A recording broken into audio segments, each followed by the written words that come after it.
Hello everyone, TheHedgehogGamr here, and welcome to the top 10 best movies of 2019. It's the end of the 2010s and we're going into 2020s. So to cap this off, we're doing this list. But I would also want to wish you guys a Merry Christmas and a Happy New Year. Hope you have the stuff you always wanted. But yeah, before the list starts, here is all of the honorable mentions, being Pet Sematary, Alita Battle Angel, Hobbs and Shaw, Glass, Rambo Last Blood, Us, Zombieland Double Tap, Scary Stories to Tell in the Dark, Child's Play, and Doctor Sleep. I didn't review it on some of these movies and wish to be in the list, but couldn't decide which ones. But now we've gotten that sorted, let's start this list. Number 10 is It Chapter 2. Now, I loved the 2017 movie. It was very awesome, yeah, like a very awesome Stephen King adaptation. I love how they portrayed Pennywise, the dancing clown, making him very horrifying. Yeah, Children's Nightmare. But with It Chapter 2, it was an okay movie. I would have put this in my honorable mention, but takes a tap spot anyway. There were some great casting choices for the Losers Club, who are full-grown and ready to take on Pennywise for the final time. James McAvoy, was perfect as Bill Denborough, who is a novelist, and lots of people hate his endings to his books. And Jessica Chastain as Beverly Marsh was also a perfect choice, as she was going through like an abusive relationship with her husband, not in real life, the movie. But with the movie, I do have some negatives about it. Like, it had a very long runtime with like what the miniseries did, though I wish it was cut shorter. But yeah, and it felt too much of a comedy than a horror movie. Like, I know some comedy and horror can work, but with It Chapter 2, it felt way too comedic. But yeah, it's not perfect, but it's good. So number 10 is It Chapter 2. Number 9 is Once Upon a Time in Hollywood, being the ninth film from Quentin Tarantino, which does tell a story of Rick Dalton and his stunt double Cliff Booth, mostly played by Leonardo DiCaprio and Brad Pitt. Brad Pitt, sorry about that, I had a stroke. Even does have some parts of the Manson family, and even Charles Manson was in there, but didn't have a lot of screen time, sadly. Like, me and my dad loved this movie. We did thought it was funny and dramatic. Even the one scene where the three Manson families are fighting with Cliff, which me and my dad fucking lost our shit when Cliff done the finger pistol as the dog crunches the dude's balls. Even that one part where Cliff smashes a girl's nose with a dog can, which me and my dad laughed out loud. Smashing the other girl's face with a telephone thing. And that one part me and my dad will never forget. That the girl runs into the pool, scaring Rick, like in the pool, so, as she shoots a gun randomly, as Rick gets a fucking flamethrower and burns her alive. But yeah, me and my dad loved it a lot. It was very funny, that scene, which I know we'll guarantee to actually rewatch that again. I didn't think it was Tarantino's best movie in a while. So yeah, Once Upon a Time in Hollywood takes the ninth spot. Number 8 is going to be Spider-Man Far From Home, the 23rd movie in the MCU. Peter is on like vacation in Europe as Nick Fury wants Peter to do some hero stuff with Mysterio, which we do find out that the monsters are holograms and hallucinations. Even Mysterio as well, but mostly in some parts. Even after the movie, there was tons of controversy on Disney, since they've gotten tons of controversy recently on that. Yeah, since they didn't want to put like a Spider-Man toy. Well, mostly your parents don't want them to put a Spider-Man toy on the son's grave, which is really completely heartless. Until they go into a feud with Sony, causing Disney to lose the license to Spider-Man and shit. But yeah, Tom Holland once again is great as Spider-Man since his first appearance in Captain America: Civil War, getting his own movie in like 2017. Like I guess we're getting a trilogy soon since we have two at the moment, and even though that the third one will be the last Spider-Man movie in the MCU. Yeah. Till Sony gets the license back since they do own the rights to it. Now, there were some characters that I despise in the film. Yeah. Like Flash Thompson is still my most hated Spider-Man character of today. Of course, no offense to any fans, this is just my opinion, so please respect that. Even this character, which I think his name was Brad, who is my second worst, which I know, pretty of a dickhead. So anyway, I don't have much else to say. Number 8 is Spider-Man Far From Home. At number 7 is Detective Pikachu. I'm not sure how fans think about this movie since it's like a video game adaptation when it was first announced or something. And I never knew it was first announced at first. But this was surprisingly good. I loved Ryan Reynolds as Pikachu. I love some of the designs on some Pokemon from Charizard, Mewtwo, and Detective Pikachu himself. Some of the designs I do like. Yeah, like this is a really perfect movie for your kids to watch, since they'll mostly love this movie. Or if you're a huge Pokemon fan like me, I'm a real fans who play Pokemon Go a lot, I guess check out this movie for yourself. This is very great. Yeah, really one of the best video game adaptations. So yeah, going with that, Detective Pikachu is my number 7. Number 6 is Crawl, which is an alligator horror movie where a hurricane hits Florida, leaving a girl with a father trapped in a house with 2 alligators. This movie wasn't advertised a lot in the US, which I'm not sure why, which I'll have to go through some reviews. With this being a creature feature, I'm glad this movie did not suck. Like, there is a lot of bad creature features these days. Using, like, laughably bad CGI and green screen... goddammit. Green screen effects. Yeah, this movie had some CGI the alligators in it, which I think is really perfect.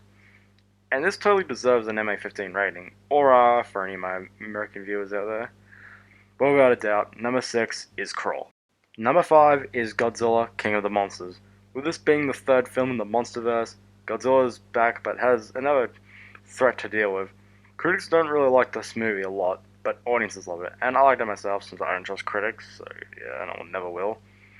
For the monsters themselves, Godzilla, same design from the 2014 movie, but with some changes. King Ghidorah was a menacing mofo. Rodin, just a giant pterodactyl, and Mothra, a very gigantic moth or butterfly, like no Chibi one in the Toho Godzilla movies.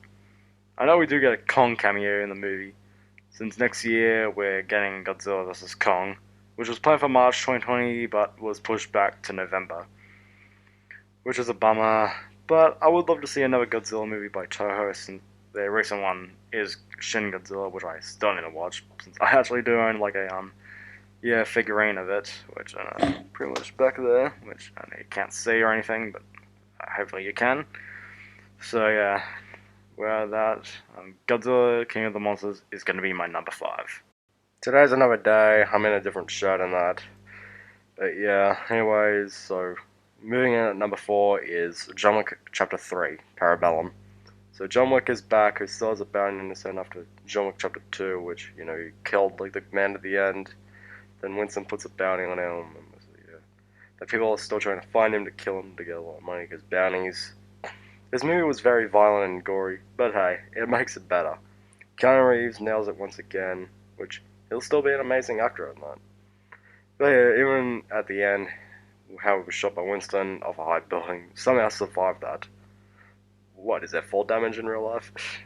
But yeah, I'm anticipating on what happens next in John Wick Chapter 4, which he might get revenge, but who knows. So, number 4 is John Wick 3, Parabellum. Number 3 is Toy Story 4. Now, when I heard this was going to be made, I was anticipated and worried at the same time, since it ended on the 3rd movie, and I believe some people thought this was going to suck, but this movie was surprisingly terrific. Tom Hanks' performance as Woody is still the best, and same goes for Tim Allen as Buzz. Even with that, we do know what happened to Bo Peep after Toy Story 3. Like, Woody is, like, rejected by, mostly no longer, Barney's favorite toy or anything, since Barney has, like, a new friend to play with, like, Forky, which is kind of like the most cutest kind of toy. But yeah, this is a great movie to end off the series, since we don't really need another one. So yeah, this is a really perfect end to end the series. So with that aside, Toy Story 4 is going to be my number 3. Alright, we're on 2 more of this list. What is going to be my number 2 and what is going to be my number 1? So for number 2, that's going to be Joker, as one of the most controversial and violent movies of all time. I loved this movie. Yeah, Joaquin Phoenix was perfect to play the Joker. As people say, he is better than Leto, which I can agree on. But with a movie, as a guy who works as a street performer clown, who has a laughing disorder, you know, like, basically, like, yeah, grabbing his throat and that sense of hurting, which I think that's actually really great. Yeah, and mostly he's picked on a lot from, like, society and that, which you do feel bad for the man, yeah, throughout the whole film. Till he goes, like, full rampage. Like, you know, mostly killing 3 men, mostly starting riots, and mostly killing one of his mates at, like, the other clown. Yeah, he does fall in love with a girl named Sophie. Yeah, does love his favorite talk show host Murray Franklin, which I did call him Bill Murray in my review since I've forgotten his name, which I do apologize. But this was really the best movie of 2019. Mostly it's my second best of 2019 for that matter. Yeah, I thought it was like very violent. Yeah, not much I can say, but yeah, this is totally an Oscar-worthy movie. Even best performance by Joaquin Phoenix himself. Without a doubt, Joker is going to be my number two. Okay, the final one of this list. What is going to be my number one movie of 2019? Number one is Avengers Endgame. This was the best Avengers film next to Infinity War. Don't worry, I do like the other Avengers films, not shitting on them or anything. There was lots of fighting scenes I loved, especially the battle of the Avengers and Thanos' army. Even from the trailers, it looked like it would be all DC, since DC has like that kind of dark feed or root, whatever you want to call it.